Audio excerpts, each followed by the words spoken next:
Well, we're always quite excited when we find human remains, funnily enough, but it's not, the interesting thing about this site is that it's potentially a period that we have very little archaeological evidence for in South Yorkshire. We found initially 3 burials. We then extended out these trenches and identified a further sort of 33 graves. So we've got around 35, 36 in total.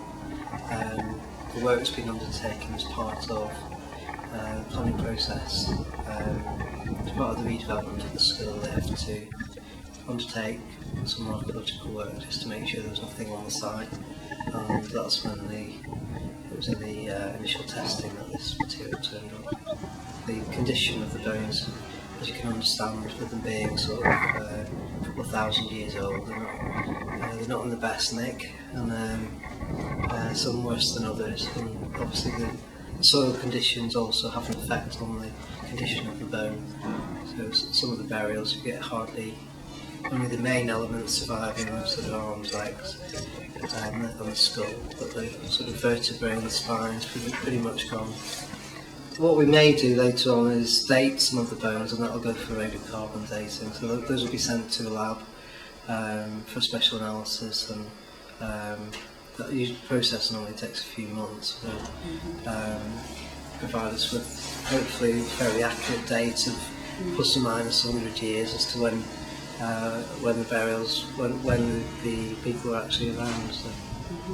And when they've all been excavated, is there any plans for any exhibitions? Or anything like that? We're still, it's very early days. We've sort of been in discussions with the council about we've already had a few of the kids going around, having a look at from the adjacent school, having a look at the site. There's plans to give a talk to the local school children as well.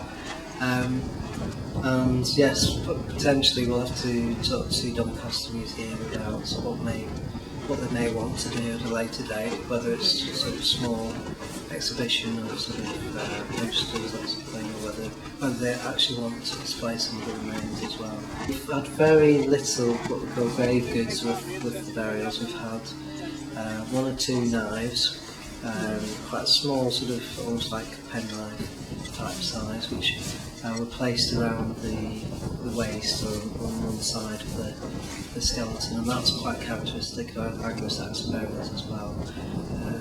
So that's been found on other sites, similar period sites.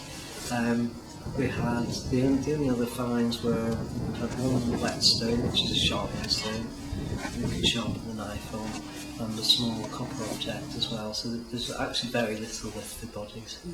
And finally, how significant would you say this find is?